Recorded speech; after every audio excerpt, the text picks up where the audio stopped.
When Jose Arcadio Buendia realized that the plague had invaded the town, he gathered together the heads of families to explain to them what he knew about the sickness of insomnia, and they agreed on methods to prevent the scourge from spreading to other towns in the swamp. That was why they took the bells off the goats, bells that the Arabs had swapped for macaws, and put them at the entrance to town at the disposal of those who would not listen to the advice and entreaties of the sentinels, and insisted on visiting the town. All strangers passed through the streets of Macondo at that time had to ring their bells so that the sick people would know that they were healthy. They were not allowed to eat or drink anything during their stay, for there was no doubt but that the illness was transmitted by mouth and all food and drink had been contaminated by insomnia. In that way, they kept the plague restricted to the perimeter of the town. So effective was the quarantine that the day came when the emergency situation was accepted as a natural thing and life was organized in such a way that work picked up its rhythm again and no one worried anymore about the useless habit of sleeping. It was Aureliano who conceived the formula that was to protect them against loss of memory for several months. He discovered it by chance. An expert insomniac, having been one of the first, he had learned the artwork of silverwork to perfection. One day he was looking for the small anvil that he used for laminating metals and he could not remember its name. His father told him, "Steak." Aureliano wrote the name on a piece of paper that he pasted to the base of the small anvil. Steak. In that way he was sure of not forgetting it in the future. It did not occur to him that this was the first manifestation of a loss of memory, because the object had a difficult name to remember. But a few days later he discovered that he had trouble remembering almost every object in the laboratory. Then he marked them with their respective names so that all he had to do was read the inscription in order to identify them. When his father told him about his alarm at having forgotten even the most impressive happenings of his childhood, Aureliano explained his method to him, and Jose Arcadio Buendia put it into practice all through the house and later on imposed it on the whole village. With an inked brush he marked everything with its name: table, chair, clock, door, wall, bed, pan. He went to the corral and marked the animals and plants: cow, goat, pig, hen, cassava, caladium, banana. Little by little, studying the infinite possibilities of a loss of memory, he realized that the day might come when things would be recognized by their inscriptions, but that no one would remember their use. Then he was more explicit. The sign that he hung on the neck of the cow was an exemplary proof of the way in which the inhabitants of Macondo were prepared to fight against loss of memory. This is the cow.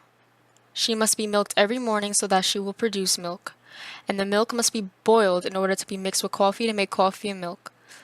Thus, they went on living in a reality that was slipping away, momentarily captured by words, but which would escape irremediably when they forgot the values of the written letters. At the beginning of the road into the swamp, they put up a sign that said Macondo, and another larger one on the main street that said, "God exists." In all the houses, keys to memorizing objects and feelings have been written, but the system demanded so much vigilance and moral strength that many succumbed to the spell of an imaginary reality, one invented by themselves, which was less practical for them but more comforting. Pilar Tenera was the one who contributed most to popularize that mystification when she conceived the trick of reading the past in cards as she had read the future before. By means of that recourse, the insomniacs began to live in a world built on the uncertain alternatives of the cards, where a father was remembered faintly as a dark man who had arrived at the beginning of April, and a mother was remembered only as a dark woman who wore a gold ring on her left hand, and where a birth date was reduced to the last Tuesday on which a lark sang in the laurel tree. Defeated by those practices of consolation, Jose Arcadio Buendia then decided to build the memory machine that he had desired once in order to remember the marvelous inventions of the gypsies. The artifact was based on the possibility of reviewing every morning, from beginning to end, the totality of knowledge acquired during one's life. He conceived of it as a spinning dictionary that a person placed on the axis could operate by means of a lever, so that in a very few hours there would pass before his eyes the notions most necessary for life. He had succeeded in writing almost 14,000 entries when along the road from the swamp a strange-looking old man with a sad sleeper's bell appeared, carrying a bulging suitcase tied with a rope and pulling a cart covered with black cloth. He went straight to the house of Jose Arcadio Buendia. Visitacion did not realize him when she opened the door, and she thought he had come with the idea of selling something, unaware that nothing could be sold in a town that was sinking irrevocably into the quicksand of forgetfulness. He was a decrepit man, Although his voice was also broken by uncertainty, and his hands seemed to doubt the existence of things, it was evident that he came from the world where men could still sleep and remember. Jose Arcadio Buendia found him sitting in the living room fanning himself with a patched black hat as he read with compassionate attention the signs pasted to the walls. He greeted him with a broad show of affection, afraid that he had known him at another time and that he did not remember him now. But the visitor was aware of his falseness. He felt himself forgotten, not with the irremediable forgetfulness of the heart, but with a different kind of forgetfulness, which was more cruel and irrevocable, and which he knew very well because it was the forgetfulness of death. Then he understood. He opened the suitcase crammed with indecipherable objects, and from among them he took out a little case with many flasks. He gave Jose Arcadio Buendia a drink of a gentle color, and the light went on in his memory. His eyes became moist from weeping even before he noticed himself in an absurd living room where objects were labeled, and before he was ashamed of the solemn nonsense written on the walls, and even before he recognized the newcomer with a dazzling glow of joy. It was Melquiades.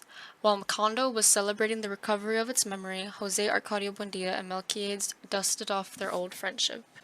The gypsy was inclined to stay in the town. He really had been through death, but he had returned because he could not bear the solitude. Repudiated by his tribe, having lost all of his supernatural faculties because of his faithfulness to life, he decided to take refuge in that corner of the world which has still not been discovered by death, dedicated to the operation of a daguerreotype laboratory. Jose Arcadio Buendia had never heard of that invention, but when he saw himself and his whole family fastened onto a sheet of iridescent metal for eternity, he was mute with stupefaction. That was the date of the oxidized daguerreotype in which Jose Arcadio Buendia appeared with his bristly and graying hair, his cardboard collar attached to his shirt by a copper button, and an expression of startled solemnity, whom Ursula described, dying with laughter, as a frightened general. Jose Arcadio Buendia was, in fact, frightened on that dear December morning when the daguerreotype was made, for he was thinking that people were slowly wearing away while his image would endure as a metallic plaque.